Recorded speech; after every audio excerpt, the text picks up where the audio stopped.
Welcome back, everybody. Matt the Man here. Hope you're doing well. Movie Relay, which I saw the trailer for back in like February, which I can't believe the trailer came out in February. We're in August, and they have yet to do any more promotional material.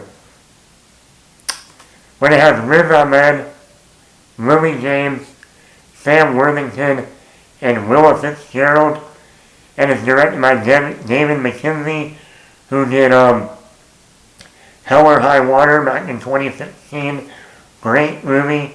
Chris Pine, Ned Foster. Wow, that's Ned Foster and Jeff Bridges. Sorry, my brain just put the connections together. The director's name is David McKenzie, and then one of the actors was Ned Foster. There's a sibling thing going on there that I won't go into. But yeah, that was one of the best movies of 2016. And then he did that Robert the Bruce movie on Netflix, Outlaw King, in 2018 with Chris Pine and Florence Pugh. And that was actually one of the better Netflix movies. So I said, okay, I like the director. You know, I like Lily James. Who doesn't? You got Sam Worthington, the guy that back in 2009 and 2010, they tried to pump up the next big action star. Maybe the next Arnold Schwarzenegger. Because, you know, he's in Terminator Salvation as a machine. And he's in the new James Cameron movie, Avatar. So he's going to be in the new Arnold. No. That was another actor they tried to pump up and just went like the Clash of the Titans remake, and yeah. Other than for Avatar, there'll be no Sam Worthington. I don't mind him. Actually, I've realized with Sam Worthington, when he does smaller roles, he's better.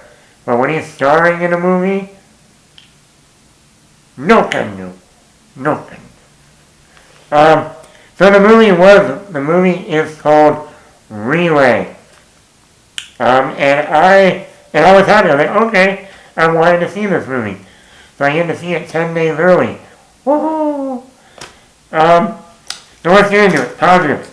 Riz Ahmed, he plays like a relay translator who's trying to help people come to him through phone, through a relay system, and he tries to get all the information he can from the individual, the client, to take down a corporation, a corporation that is doing stuff that can be harmful to the environment, that can be harmful to people.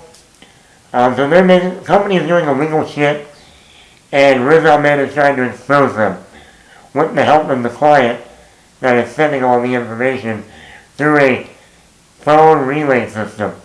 Interesting. It's like those old-time movies where, you know, like someone is trying to expose a company for doing wrongful things. One of the movies that comes to mind is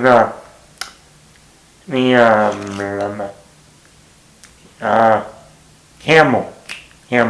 Martin Campbell film Edge of Darkness back in 2010 with Mel Gibson, where his daughter was trying to expose this company she worked for like illegal chemicals in the water system.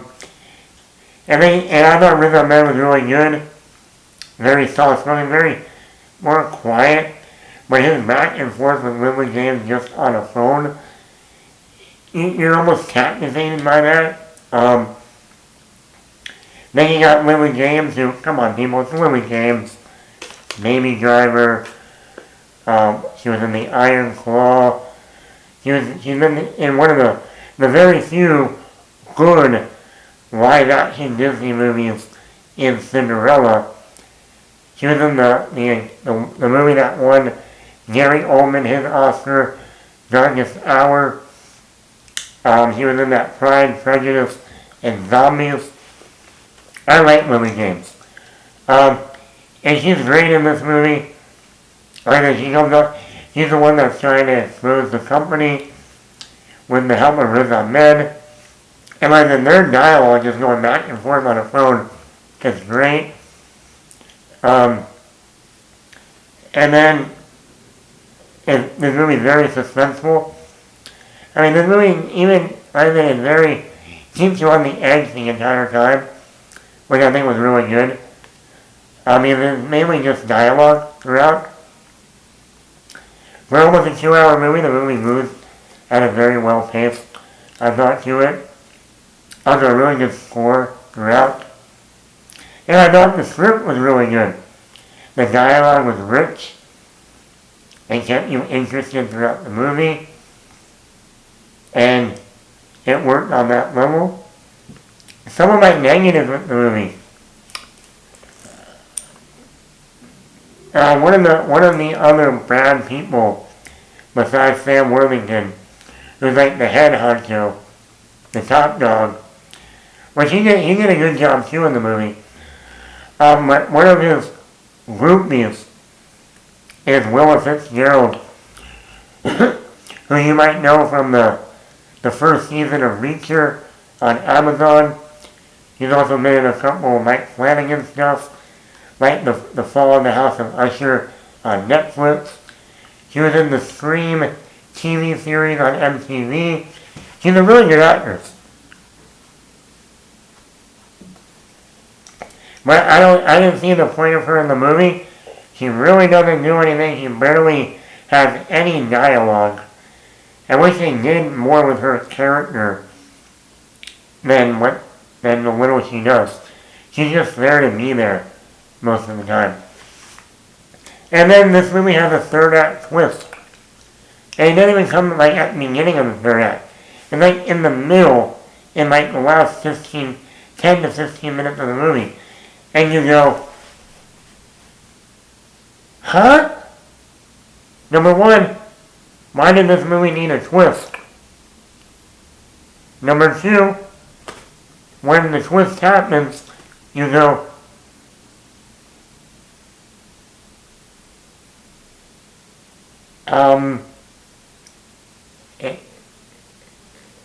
that doesn't make sense. The whole time? The whole time?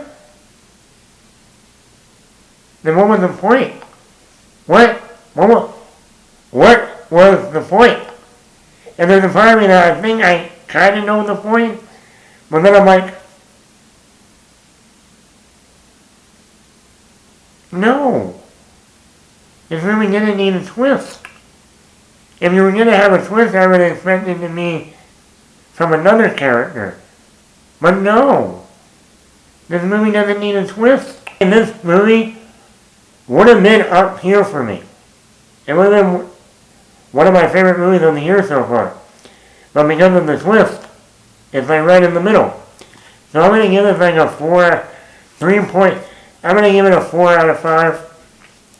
It would be a lot higher, but that twist. I don't think it works. But let me know in the comments below. It's still a good suspenseful thriller. I just think when you get to the twist in the movie, you might be like, oh no. Oh no. But let me know in the comments below. Matt the Man here. Hit the like button, hit that subscribe button, leave a comment.